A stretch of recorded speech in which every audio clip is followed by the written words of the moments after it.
Salve! Uma das dúvidas mais comuns que aparecem lá no meu Instagram é a respeito da parte do meu trabalho que fala sobre atendimentos espirituais. Todos vocês sabem que eu não tenho mais esse paradigma de vida pós-morte e eu sou bem categórico em afirmar a não existência de espíritos ou quaisquer tipo de entidades metafísicas.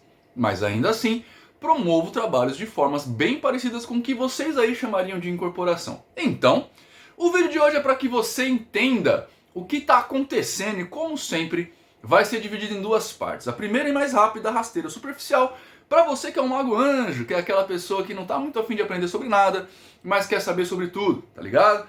Você que costuma se educar com vídeo de TikTok e tudo mais. A segunda parte é para quem está no caminho do adepto de verdade e quer aprender além disso. Então, seja bem-vindo, meu nome é Nino Denani, sou pós-graduado em Neuropsicologia, mago hermetista e quero convidar você a falar um pouco mais sobre as artes mágicas.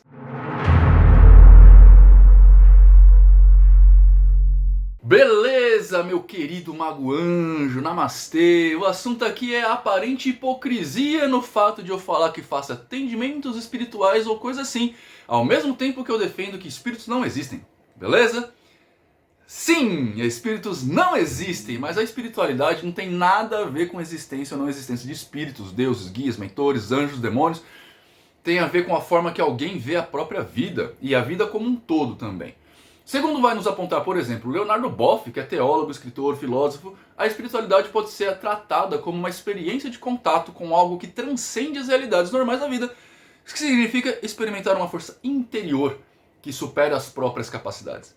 A psicologia trata o fenômeno espiritualidade como algo importante para as pessoas, não porque existem espíritos, mas porque as pessoas acreditam que existe. E acreditar faz com que essa pessoa altere sua forma de compreensão da própria vida como um todo. E isso é importante de se levar em conta, como vai nos dizer o estudo Saúde Mental, Espiritualidade e Religiosidade, a visão de psicólogos de Márcia Regina de Oliveira e José Roque Junges, que já foi comentado nesse canal. Publicado lá no periódico Cielo. Uma das conclusões do estudo é: todos os psicólogos entrevistados foram unânimes quanto à importância para a saúde mental de se reconhecer e valorizar as experiências espirituais, independentemente da prática religiosa.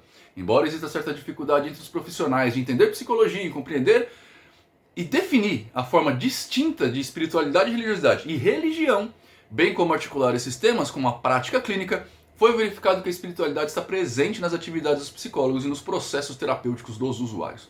Para resumir mais ainda, não, gente, espíritos não existem. Mas quando alguém acredita que existem, esse alguém muda sua vida e sua forma de ver o mundo para algo bastante próprio, que é importante de se levar em conta num tratamento mágico, onde você tenta oferecer formas para a pessoa repensar e modelar a sua realidade. Psicólogos vão usar isso ao longo da sua psicoterapia, mas nós magos, porque eu não sou o único que faz isso, usamos o paradigma do outro para propor a ele a alteração da realidade pelo poder da vontade. É como você dizer a uma criança: come espinafre para você crescer forte como Popeye, para que a criança coma espinafre e tenha mais saúde. No caso de um trabalho de atendimento espiritual mágico, é como se, além da gente falar para a criança comer o espinafre, a gente colocasse o espinafre em uma lata para a criança comer da forma que ele acredita que o Popeye come. Sacou? Ótimo, então. Espero que eu fico por aqui por vocês, espero que Deus te abençoe e que Jesus te ilumine. Amém.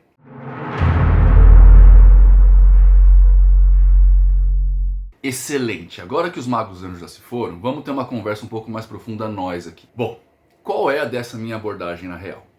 A gente sabe que a capacidade humana de processamento de informações está cada vez mais superficial. E eu não estou dizendo isso para me gabar ou para chamar todo mundo aqui de burro. Isso é literalmente o que a ciência diz a respeito. E eu posso citar o trabalho do geneticista Gerald Gabtri, por exemplo, no estudo intitulado Nosso Frágil Intelecto, na publicação científica Trends in Genetics. Fora isso, já é mais do que sabido que as redes sociais estão colaborando para a superficialização da informação, além de propor o fortalecimento da opinião como algo maior que o conhecimento real. Eu estou citando isso aqui só para a gente começar a falar que esse processo todo está criando na grande massa brasileira uma incapacidade medonha de entender processos complexos, ou seja, se você não gosta do Bolsonaro, automaticamente você é lulista, e vice-versa. A gente não consegue ver mais de dois tons para uma mesma questão, sacou? Tinham 10 pessoas concorrendo a esse cargo. Esse é o caso mais crasso, claro. mas a gente faz isso para tudo na nossa vida.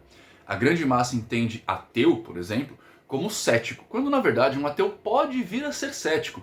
Mas se você é cristão, na prática, você é ateu para todos os outros deuses. Ateu também não necessariamente precisa precisa negar qualquer outra crença sobrenatural. Aliás, nem precisa negar necessariamente a figura de Deus. Existem os ateus gnósticos, que são ateus que não acreditam na existência de Deus, mas acham possível que ele exista, e estão à espera de uma evidência. Um cético é um ateu porque o cético não acredita em nada sem antes buscar as evidências do fato, e caso elas não existam, então simplesmente ele retira do seu cabedal de conhecimentos. Todo cético é um ateu, nem todo ateu é um cético. Isso tem acontecido com tudo ultimamente, e essa afirmação faz eco com o que eu disse no último vídeo. Quanto menos conhecimento, menos apto você está a ver a questão de forma mais ampla, lembra? Então, pois é. E onde entra o trabalho espiritual nisso tudo? Entra em algumas questões, claro, mas a principal delas é que espíritos não precisam existir para que eu trabalhe com eles. Eu só preciso que a pessoa que eu vou atender acredite que eles existam. Sacou? Não sacou? Bora pro exemplo. O que te faz torcer para um time de futebol especificamente? Tipo, se você é palmeirense, corintiano, são paulino, flamenguista, gremista, qual é o seu motivo para torcer para o time que você torce efetivamente? Eu acredito que a maioria de vocês vai me dizer que é porque esse time é o melhor de todos, seja lá qual for a métrica que você use para medir esse melhor de todos, certo? Então, vou te dizer um negócio aqui. Ele não é. Ele pode estar em algum momento melhor que os demais, mas ele não é, efetivamente, melhor que os demais, pois esse tipo de coisa é efêmera. Ele vai e volta, e um grande exemplo disso é a seleção brasileira, não é? Então, só que você acredita nisso, acredita que seu time é melhor que os outros, não é? E isso muda a sua vida, certo? Você vê os jogos do seu time, mas não vê necessariamente o dos outros times, e quando muito só vê o dos grandes, não é? E mais que isso, digamos que você seja meu amigo e eu tenha observado que você tem um sério problema de sedentarismo. Seu corpo está fraco, você está cansando fácil. Será que se eu te dar uma camisa do seu time, te convencer a bater uma bola uma vez por semana, usando a sua paixão pelo futebol, para que você vá se exercitar, quem sabe até ter uma vida mais saudável, não ia ser legal? Você talvez até topasse, não toparia? Agora me diz uma coisa, eu preciso gostar de futebol para te convencer a jogar futebol? Seguindo esse raciocínio, se eu não gosto de futebol, para que perder tempo de te incentivando a jogar futebol? Eu sei que o exemplo está bem profano e material aqui, mas o funcionamento é o mesmo. Eu não preciso gostar de futebol como você para que eu sugira a você que use essa sua paixão para mudar-se a realidade, ou seja, exercitar seu corpo e sair do sedentarismo. Claro que você pode pensar aí, tudo bem, Nino, eu entendo, mas nesse caso a gente sabe que o futebol faz o corpo se mover e que isso tem resultados físicos. No caso da existência de espíritos, não. Então, não é meio idiota você usar isso? E eu vou te dizer que você está certo em pensar assim, porque quando a gente fala de espírito, a gente não está falando necessariamente do corpo físico como o senso comum entende esse corpo físico, né? A gente está falando de uma parte muito particular do corpo que muita gente teima em entender que não faz parte do mesmo. A mente. Ou melhor dizendo, a psique da pessoa. Mas o processo é o mesmo. Eu só estou usando uma coisa que alguém acredita para fazer essa mudança na vida da pessoa para que ela tenha uma vida melhor. Tá. Se os espíritos não existem, então quem incorpora ou quem está mentindo para os outros ou está mentindo para si mesmo? Não, de forma alguma. O que acontece no trabalho espiritual é só deixar a pessoa contar a sua história e fazer com que a sua história se entrelaça a uma outra história que vai fazer com que essa pessoa olhe as coisas de uma forma mais ampla. Eu acho que é aqui exatamente que a magia, o atendimento que a gente faz, se difere muito da religião e é exatamente aqui onde os calos são pisados e os ânimos são abalados. A magia não cria dependência. Pelo contrário, como eu sempre digo para vocês aqui, magia liberta. O que o religioso quer é pregar liberdade? Me diz. Eu abri semanas atrás um trabalho de desenvolvimento mediúnico que eu estou fazendo lá no templo. Aliás, se você quiser, é só aparecer no domingo às 14 horas na Rua Andaraí, 463, na Vila Maria, aqui em São Paulo. Esse trabalho, embora se chame de desenvolvimento mediúnico, e faça assim para que ele seja identificável, trabalha com a assunção arquetípica e é explicado cada gatilho que eu vou criar, cada situação que vai acontecer, o porquê, o que e o como a coisa vai se proceder para, inclusive, os estudantes poderem reproduzir isso em casa e em outros contextos.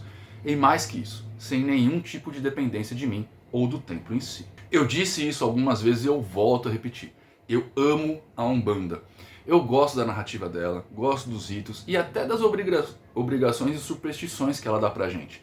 Mas eu não posso voltar pra Umbanda porque eu preciso ser livre e a Umbanda não gosta de liberdade. Quando você entra numa religião, você está sob o cabedal do dirigente. Ele que sabe o que fazer, ele que cuida de você, ele que sabe o que seus guias querem e a forma de apaziguá-los ou coisa assim.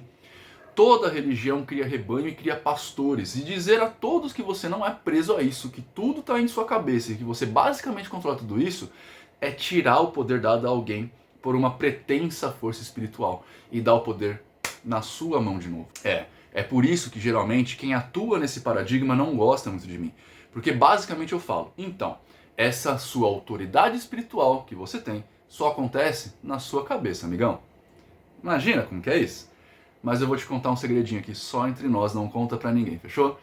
Assim como eu disse lá em cima, com relação a existir mais de uma forma de entender a coisa, eu não te julgo por escolher esse ou aquele caminho. Eu acho besta, eu não faria, mas não tenho condições de dizer o que é melhor pra você. E acho que nem um atendimento meu. O que eu posso fazer é te ajudar a encontrar essa resposta em um atendimento, ou lá nos ritos de atendimento que acontecem às quartas-feiras. Hoje inaugura lá no templo às 20 horas. Mas não posso dizer que em seguir uma religião é bom pra você ou não é bom pra você. Não é bom pra mim.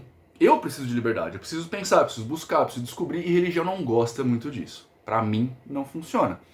Mas cada um na sua, não é? Então, basicamente é isso. Eu não preciso acreditar no que você acredita para usar a sua crença a seu favor. E a sua crença não precisa ser real, ou seja, não precisa ser um fato para que ela se altere e altere os padrões da sua vida. Se um amigo evangélico perder um pai e for importante para ele, eu vou usar Deus para confortá-lo. Assim como uma amiga recentemente perdeu um gatinho, e eu usei o paradigma da vida pós-morte do pretenso reencontro para fazer ela passar pela dor do luto mais fácil, porque ela acreditava nisso.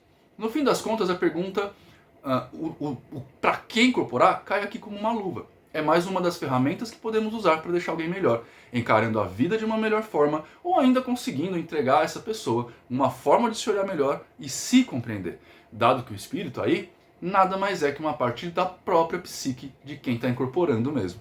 É uma espécie de reflexo em algum grau da pessoa.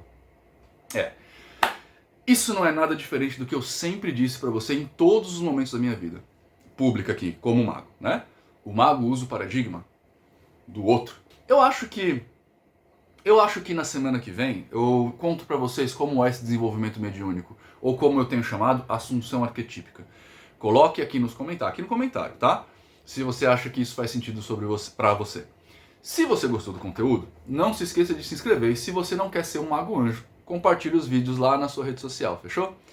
Espero que você tenha uma ótima vida, seja alguém melhor do que você foi até agora. Tchau.